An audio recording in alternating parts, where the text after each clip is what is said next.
Noviembre del 2006. El consejero delegado de la aerolínea está revisando los resultados anuales de la compañía. Lars era un tipo alto, fuerte, corpulento. Estaba contento porque veía que vendíamos 1 de cada 4 billetes a través de Internet. En ese momento sonó el teléfono. Era el director comercial de la aerolínea, que le estaba notificando que las 5 primeras agencias del país nos estaban haciendo un boicot. ¿Podéis oírlo? Tic, tac, tic, tac, tic, tac. Yo puedo oírlo. Perdíamos millones de euros cada día. El reloj iba en contra nuestro. Pasamos de estar en números negros a números rojos en menos de una semana. Y yo era el director de marketing de esa aerolínea. Ese día descubrí lo que es el fracaso. Por eso hoy me gustaría que al finalizar esta charla todos vosotros pudierais mirar cara a cara, directamente a los ojos, al fracaso y decirle: sé lo que eres, te entiendo y sé cómo aprovecharte para mejorar en el futuro.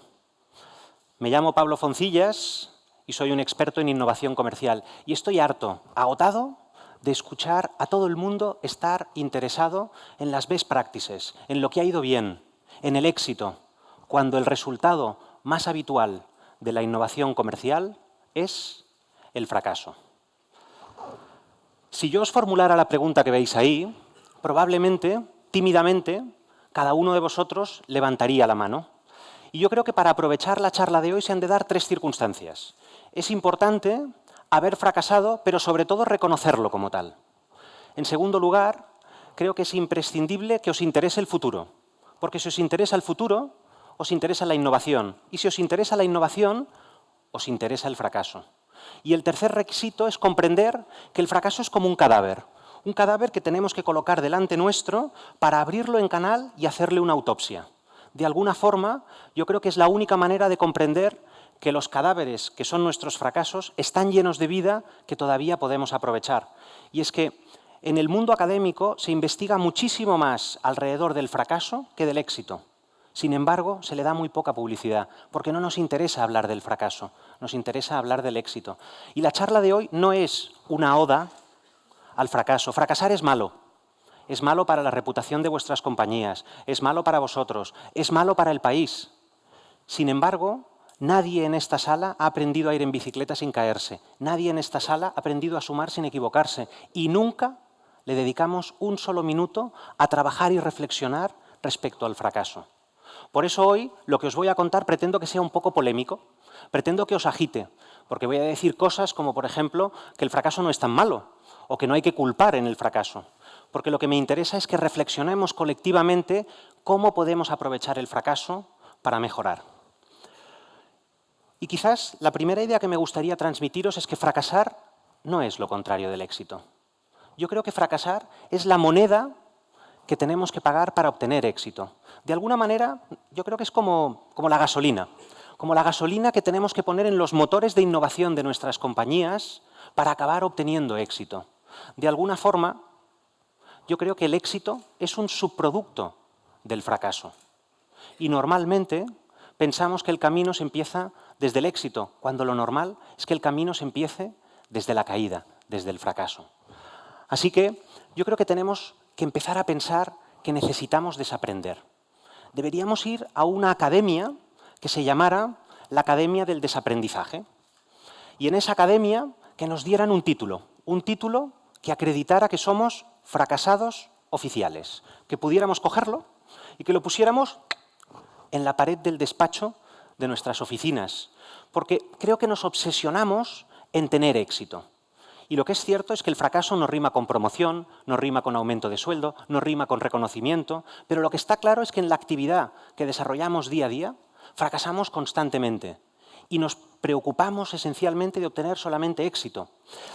Y tenemos una obsesión por hacer las cosas bien. Fijaros, estoy seguro de que todos conocéis este dibujo. Se llama Pinta dentro de la línea. Lo he compartido en diferentes países y se ve que lo hacemos en todo el planeta. Te lo dan cuando tienes 3 a 6 años y la idea es que pintes dentro de la línea. Y al mismo tiempo me gustaría enseñaros esta otra fotografía. Cuando he preguntado ¿qué es lo que veis? Alguna persona me ha dicho que ve un cuadro de Jackson Pollock, un famoso pintor americano especializado o que desarrolló una técnica alrededor de la pintura por goteo. Pues bien, no es un cuadro de Jackson Pollock, es la mesa en la que pintan mis dos hijas. Y si os fijáis, me podéis llamar quizás aventurado, pero hay una zona en la que especialmente les gusta pintar fuera de la línea. Y les gusta pintar fuera de la línea porque no entienden por qué tienen que pintar dentro de la línea. Y somos nosotros, los adultos, los que les decimos que tienen que pintar dentro de la línea, porque dentro de la línea está bien, fuera de la línea está mal. Y quizás, si desaprendemos, podemos aprender a pintar mucho mejor fuera de la línea que dentro de la línea. Y hay mucha gente que ha pintado fuera de la línea y no les ha ido tan mal. Aquí tengo dos casos. Uno archiconocido, el del científico Alexander Fleming, que se ve que era un tío un poco suciete y dejó un plato sucio la noche anterior de un experimento que hizo, y cuando regresó resulta que no había ninguna bacteria en ese plato Petri. Lo que había era un hongo que resultó ser la penicilina y que ha salvado millones de vidas en todo el planeta. O, por ejemplo, un caso menos conocido, el del profesor Spencer, que investigaba un nuevo radar. Lo que sucede es que cuando se acercó a ver cómo funcionaba ese radar, en su bata blanca impoluta llevaba una barrita de chocolate. Y en esa barrita de chocolate lo que pasó cuando se acercó a la máquina es que se le derritió. Y se le ocurrió que quizás colocando un grano de maíz cerca de la máquina y poniéndola en marcha, pasaría algo. Y lo que pasó es que se transformó en una palomita y pensó, quizás como radar es un asco, pero como microondas me voy a forrar, porque lo que él inventó fue el microondas. Por lo tanto, son dos ejemplos alrededor de la idea de que fracasar no es tan malo. Incluso grandes corporaciones que admiramos y que en definitiva conocemos por sus magníficos resultados, fracasan y fracasan estrepitosamente. Aquí hay un montón de ejemplos, pero me voy a centrar solo en uno, en el de Google Vídeos. Lo lanzó en el 2005, el mismo año que compró YouTube. Curiosamente, la iniciativa que funcionó fue la iniciativa de YouTube, lo que adquirieron por fuera, y ellos se vieron en la obligación de tener que cerrar su propia aventura. De hecho, investigando sobre este caso, descubrí que Google tiene un lema relacionado con la innovación que creo que es bien interesante. Y el lema es el que veis ahí: fail fast, learn fast and fix fast. Porque ellos saben que van a fracasar. Y como saben que van a fracasar, lo primero que quieren hacer es caer rápido. Porque si caen rápido, no pasa nada. No quieren aguantar la caída. Quieren tomar la decisión rápido. Una vez han tomado la decisión de caer rápido, lo siguiente que hacen es aprender. Lo que les interesa es aprender. A mí me gusta la frase que dijo un consejero delegado que me dijo: a mí no me preocupa caerme, a mí me preocupa caerme 2 veces con el mismo problema. Pues esto es lo que a ellos les interesa, aprender para no volver a caer 2 veces en el mismo problema. Y la tercera idea que tienen en este lema de innovación en su departamento de innovación es el de arréglalo rápido. Y arreglar rápido no significa que funcione, significa cerrar la iniciativa, significa cambiar el equipo, modificar los objetivos, pensar de otra manera. Arreglar no es que funcione. Por lo tanto, creo que es interesante comprender que Google, que es una empresa que está en el mundo de la tecnología, está por lo tanto en el mundo de la innovación y está por lo tanto en el mundo del fracaso. Porque si os interesa la innovación, os interesará el fracaso. De hecho, en el mundo de la ciencia, el fracaso está extraordinariamente presente. Supongo que aquí habrá algún científico en la sala y no sé si sabéis que aproximadamente el 70% como mínimo del tiempo que dedican los científicos a trabajar no sirve de nada. ¿Os imagináis que venga vuestro jefe y os diga: Pablo, de lunes a jueves por la mañana no hace falta que vengas? Te esfuerzas, pero la verdad es que no es necesario que vengas porque no descubres nada. Nos interesa solo de jueves a partir de las 12 hasta el viernes. Ahí es cuando descubres algo. Y a pesar de eso, a los científicos les sigue gustando su trabajo, porque comprenden que lo normal es fracasar. De hecho, una de las grandes multinacionales en el mundo de los laboratorios farmacéuticos celebra una fiesta del fracaso. Una fiesta en la que celebran que no han descubierto nada. Celebran el medicamento que ese científico no ha sabido descubrir. Yo creo que es una reflexión, una llamada de atención para todos nosotros, porque todos nosotros queremos innovar pero no queremos fracasar. Y ellos lo han interiorizado de una forma completamente diferente. De tal manera que yo creo que para poder aprovechar el fracaso, poderle mirar a los ojos directamente y decirle que te voy a aprovechar, lo que me parece útil es comprender la diferencia que existe entre el resultado y el proceso. Una investigadora de la Universidad de Stanford descubrió que en función de cómo los niños ven una tarea, eso puede afectar a su rendimiento y perseverancia. Mirad, hay niños que entienden la inteligencia como algo finito. Esos niños, cuando se enfrentan a un problema, normalmente lo que quieren es coger la solución de su inteligencia finita y aplicarla al problema. Por lo tanto, esos niños no tienen ningún incentivo en querer hacer tareas nuevas. Lo único que les va a interesar es repetir. Sin embargo, otros niños creen que la inteligencia es flexible y, por lo tanto, cuando han sido premiados por su creatividad y esfuerzo, lo que les interesa es el proceso que hay entre el problema y la posible solución que pueden obtener. Lo de menos es la solución que pueden obtener. Y, por lo tanto, esos niños están mucho más interesados en querer hacer cosas que son completamente nuevas.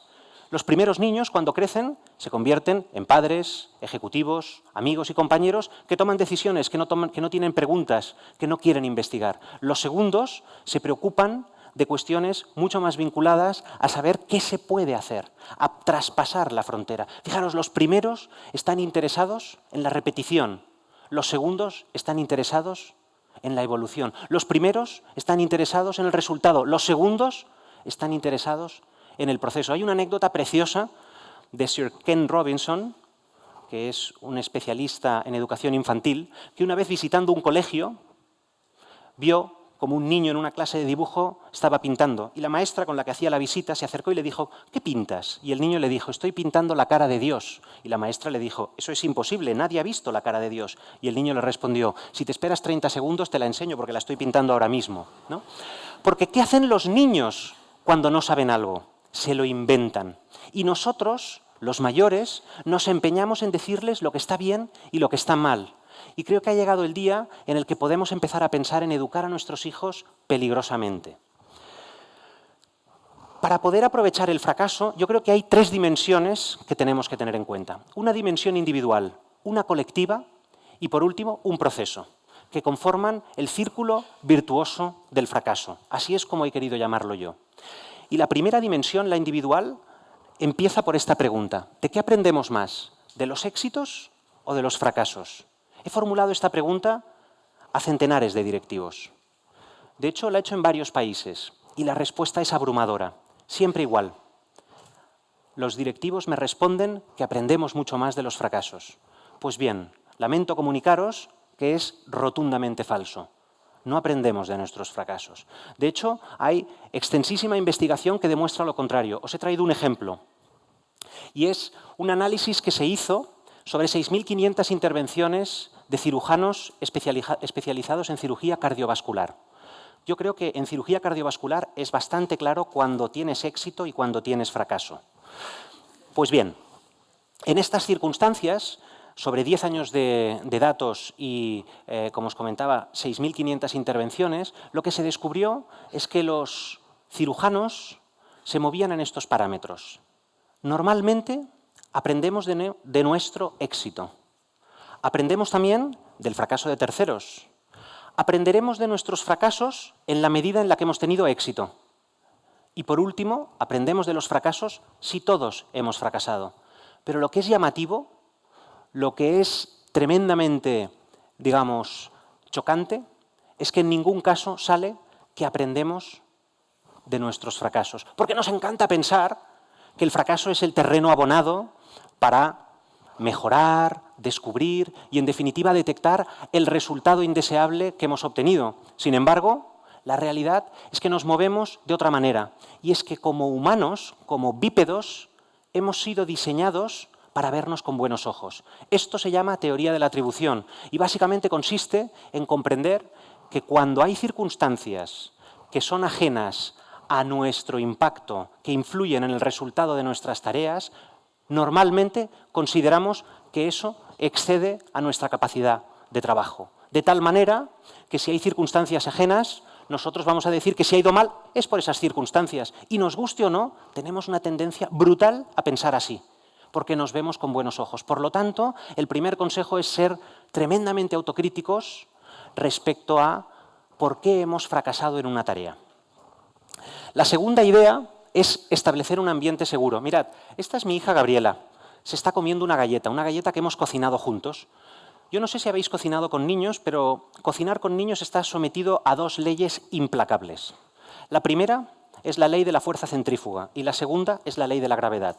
La ley de la fuerza centrífuga es que en función de la velocidad a la que baten un bol, todo el producto que hay dentro tiende a salir fuera del mismo, y la ley de la gravedad significa que después de salir del bol acostumbra a caer encima de tus zapatos, de tus pantalones, de cualquier cosa que rodee a ese niño cocinando. Pues bien, si después de que pasen esas dos cosas tú te enfadas con tu hijo o con tu hija, ¿qué es lo que pasa? Los niños normalmente harán dos cosas. La primera es cruzarse de brazos y dirán, muy bien, yo estaba innovando, pero no me dejan, pues entonces voy a dejar de cocinar. La segunda es que probablemente se pondrán a llorar. Y ese es el problema, que ellos perciben perfectamente que no hemos creado un ambiente seguro para hacer el trabajo que están haciendo. De tal manera que nuestra responsabilidad como padres, como compañeros, como directivos, es exactamente esa, crear un ambiente seguro. Y crear un ambiente seguro significa varias cosas. Significa tener una actitud abierta, honesta, curiosa respecto a lo que tenemos que hacer. Es hacer preguntas con sano interés por escuchar las respuestas. Es, de alguna forma, premiar el aprendizaje. Y preguntaros una cosa, todos los que estáis aquí sois profesionales. ¿Cuánto de vuestro variable, si tenéis una retribución variable en vuestro sueldo, está relacionada con fracasar? Porque nos piden innovar, pero en cambio no nos dejan fracasar. Por lo tanto, ¿cuál es nuestro incentivo para innovar? Nuestro incentivo para innovar es cero, porque ninguna de las personas que está en esta sala probablemente tiene una parte de su retribución vinculada a fracasar, que en otras palabras puede ser aprender, en otras palabras puede ser innovar. Pero nos gusta entender que tenemos que innovar y esto es lo que nos piden, pero a cambio no nos piden cometer errores. Fijaros qué interesante, incluso que hay empresas que han creado un decálogo que permite entender cuándo está bien fracasar. Yo me pregunto cuántas de las personas de esta sala tienen un decálogo en sus compañías, en sus puestos de trabajo, en su entorno, para entender cuándo están fracasando. De hecho, en esta empresa, si fracasan bajo esas circunstancias, no pasa nada. Han definido qué es éxito y qué es fracaso. De hecho, lo pone en la última frase. Hemos definido qué es el éxito. Y eso entronca directamente con la investigación que estamos haciendo un compañero del IES, otro profesor del IES y yo. Y es que hemos preguntado a centenares de directivos en varios continentes, de varias industrias, en varios roles funcionales, en el mundo del comercio electrónico, qué define el éxito y qué define el fracaso. Y es alarmante comprobar cómo la mayoría de esos directivos nos han dicho que no lo saben. No saben qué es éxito y qué es fracaso. Lo que significa que no tienen claro el objetivo. Lo que significa que no son capaces de poner en marcha este proceso. Un proceso en el que, en primer lugar, tenemos que saber a dónde vamos. Nada fuera de lo normal, puro sentido común. Lo segundo es ser muy explícito. Si sabemos dónde vamos, tenemos que compartirlo con todo el equipo. Lo tercero es tener claro que necesitamos diseñar las iniciativas para alcanzar esos objetivos. Y por último, entender que donde cometamos fracasos, la idea es aprender de los fracasos, pero teniéndolo muy claro. Y normalmente fracasamos en el primer paso. Si fracasa el primer paso, el resto están completamente viciados. Yo creo que en nuestra vida nos preocupamos muchísimo de entender por qué nos ha ido bien. Es curioso, pero casi todos nosotros tenemos una carpeta en nuestro ordenador, una carpeta en nuestro cerebro, en el que hemos guardado todos nuestros éxitos, todo lo que nos ha ido bien. Y los hemos escudriñado, analizado hasta la última coma. Y es curioso porque yo creo que es muchísimo más interesante tener una carpeta en la que podamos guardar nuestros fracasos. Una carpeta que nos permita mejorar para el futuro. A mí me gusta explicar que mi hija Adriana, que veis aquí, que hace poquito que empezó a caminar, me enseñó un mensaje clarísimo alrededor del fracaso. Ella me enseñó, cuando empezaba a caminar, porque se caía constantemente, le costaba empezar a caminar, me enseñó que lo importante no es cómo te caes, sino que lo importante es cómo te levantas. Me llamo Pablo Foncillas y espero haberos ayudado a reflexionar un poquito respecto al fracaso y mirarle a los ojos para decir, sé cómo utilizarte para aprovecharte en el futuro. Muchísimas gracias.